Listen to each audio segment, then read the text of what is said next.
N Prashant IAS suspension പിൻവലിക്കാനുള്ള തീരുമാനം chief secretary A Jayathilak ചട്ടവിരുദ്ധമായി അട്ടിമറിച്ചു എന്ന് തെളിയിക്കുന്ന രേഖകൾ പുറത്ത്. ശാരദാ മുരളീധരൻ ചീഫ് സെക്രട്ടറി ആയിരിക്കെ ഏപ്രിൽ 23 സസ്പെൻഷൻ പിൻവലിക്കാൻ തീരുമാനിച്ചിരുന്നു.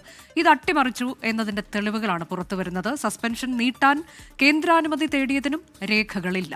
ഷഫീദ് റാവുത്തർ വിവരങ്ങളുമായി. ഷഫീദ്, ഇതൊരു പോരിന്റെ തുടർച്ച എന്ന തരത്തിലേക്ക് എ ജയതിലക് പെരുമാറി എന്നുള്ളതാണോ, അത് ചട്ടവിരുദ്ധമായി തന്നെ അട്ടിമറിക്കപ്പെട്ടു എന്ന് പറയുമ്പോൾ അതിന് കാരണം എന്തായിരിക്കണം? നേരത്തെ തന്നെ എൻ പ്രശാന്തിന് ചില പരാതികളുണ്ടായിരുന്നു ജയതിലകിനെതിരായി.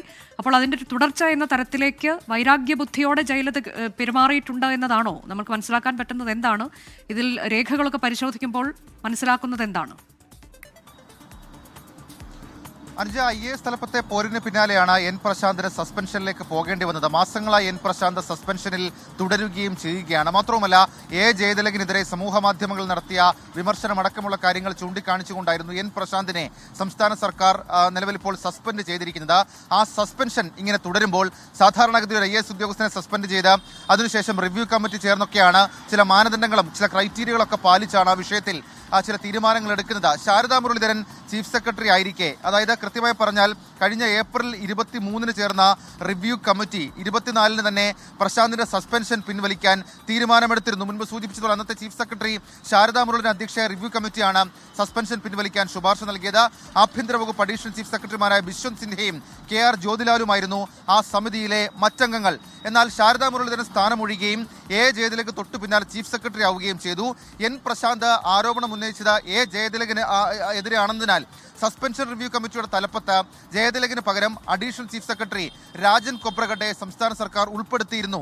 എന്നാൽ അതടക്കമുള്ള കാര്യങ്ങൾ പാലിക്കപ്പെട്ടിട്ടില്ല, ഇത് നടപ്പാക്കിയില്ല. അതല്ലെങ്കിൽ രാജൻ കൊബ്രഗഡയെ റിവ്യൂ കമ്മിറ്റിയിൽ ഉൾപ്പെടുത്തുന്നത് നടപ്പാക്കിയില്ല എന്നുള്ളതാണ് ഈ രേഖകളിൽ നിന്ന് വ്യക്തമാക്കുന്ന കാര്യം.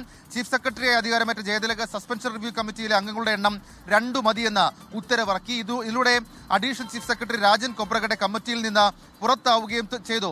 തുടർന്ന് ജയതിലകിന്റെ അധ്യക്ഷതയിൽ പുതിയ സമിതി മെയ് 5 യോഗം ചേർന്ന് എൻ പ്രശാന്തിന്റെ സസ്പെൻഷൻ 180 ദിവസം കൂടി നീട്ടാൻ തീരുമാനിക്കുകയായിരുന്നു. സർവീസിൽ തിരിച്ചെടുക്കണമെന്ന് ശുപാർശ ചെയ്ത 12ാം ദിവസമാണ് പുതിയ കമ്മിറ്റി നടപടി നീട്ടിയത് എന്നുള്ളതും ഏറ്റവും ശ്രദ്ധേയമായിട്ടുള്ള കാര്യം. മാത്രമല്ല, നിലവിൽ ഇപ്പോൾ സസ്പെൻഷൻ അത് റിവോക്ക് ചെയ്യാതെ എക്സ്റ്റെൻഡ് ചെയ്യുകയാണെങ്കിൽ സ്വാഭാവികമായും കേന്ദ്ര അനുമതി തേടണം. അങ്ങനെ കേന്ദ്ര അനുമതി തേടിയതിന്റെ രേഖകളുമില്ല. അപ്പോൾ സ്വാഭാവികമായും അതിൽ എ ജയതിലക് അട്ടിമറി നടത്തി എന്നുള്ള സംശയം ഈ രേഖകളിൽ നിന്ന് വ്യക്തമാണ്. അനുജ, അതാണ് എൻ പ്രശാന്ത് IAS സസ്പെൻഷൻ പിൻവലിക്കാനുള്ള തീരുമാനം ചീഫ് സെക്രട്ടറി എ ജയതിലക് കൈക്കൊണ്ടത് അത് ചട്ടവിരുദ്ധമായാണ് എന്നുള്ളത് അതിന്റെ രേഖകൾ ഉൾപ്പെടെയാണ് ഇപ്പോൾ പുറത്തു വന്നിട്ടുള്ളത്.